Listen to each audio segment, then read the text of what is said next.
Assalamualaikum warahmatullahi wabarakatuh. Perkenalkan, nama saya Cucu Sunarsi. Saya dari Fakultas Ilmu Kesehatan Prodi S1 Farmasi.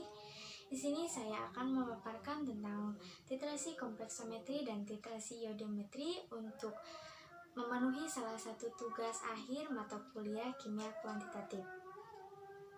Titrasi kompleksometri merupakan titrasi berdasarkan pembentukan senyawa kompleks antara kation dengan zat pembentuk kompleks.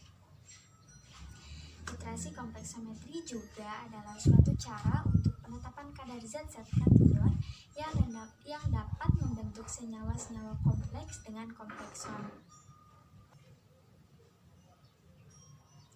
Prinsip dari titrasi kompleksometri yaitu terjadinya reaksi pembentukan ion kompleks antara bahan yang dianalisis dengan titran. Yang pertama ada dengan cara Liebig, menggunakan ligan monodental sebagai pengkelat untuk menentukan kadar CN-yin. Yang kedua ada dengan cara Schwarzenbach, menggunakan ligan polidental yang berfokus pada asam-asam amino karboksilat.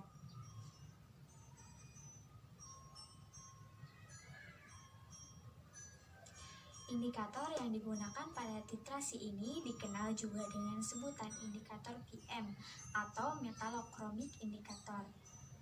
Contoh senyawa yang bisa dijadikan indikator kompleksometri yaitu ada kalsein, hematoksilin, ariekrom, EBT, murexide.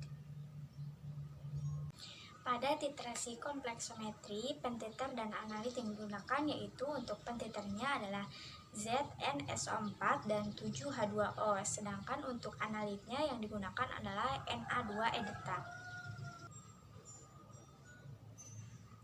Rumus penetapan kadar pada titrasi kompleksometri yaitu ada pada kadar MgSO4, yaitu jumlah MgSO4 dibagi berat jumlah molekul zat uji dikali dengan 100%.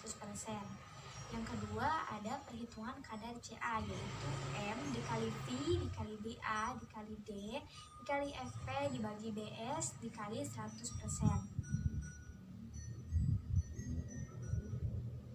Titrasi kompleksometri dalam bidang farmasi digunakan untuk menentukan kandungan garam-garam logam, digunakan sebagai obat terapi tumor atau kanker, dan mengurangi dampak negatif dari pencemaran lingkungan dan dapat memenuhi standar mutu air. Yang selanjutnya adalah titrasi iodimetri. Titrasi iodimetri adalah analisa trimetri untuk zat-zat reduktor seperti natrium tiosulfat, arsenat dengan menggunakan larutan iodin baku. Prinsip dari titrasi iodimetri yaitu iodin mengadisi ikatan rangkap vitamin C pada atom karbon C nomor 2 dan 3. Ikatan rangkap yang diadisi oleh iodin akan terputus menjadi ikatan tunggal. Indikator yang digunakan pada titrasi iodimetri yaitu amilum. Pada cara penetapan kadarnya yaitu ada untuk kadar vitamin C yaitu V1 dikali N1 sama dengan V2 dikali N2, di mana V1 adalah volume iodium dan V2 merupakan volume sampel, sedangkan N1 adalah konsentrasi iodium dan N2 konsentrasi sampel.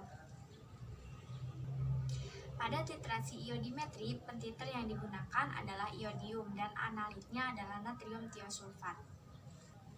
Titrasi iodimetri dalam bidang farmasi digunakan untuk menetapkan kadar asam askorbat, natrium tiosulfat, metampiron atau antalgin, dan sediaan injeksi.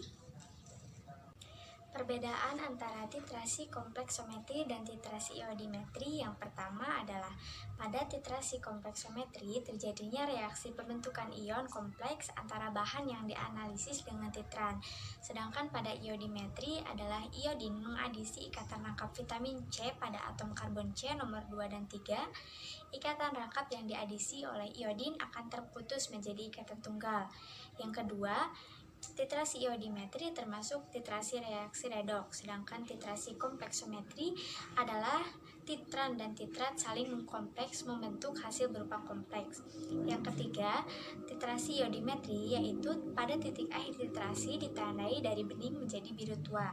Sedangkan pada titrasi kompleksometri, titik akhir titrasi ditandai dari tidak berwarna menjadi berwarna. Sekian pemaparan tentang titrasi kompleksometri dan titrasi iodimetri yang dapat saya sampaikan. Semoga apa yang saya sampaikan dapat bermanfaat bagi kita semua. Terima kasih atas perhatiannya. Wassalamualaikum warahmatullahi wabarakatuh.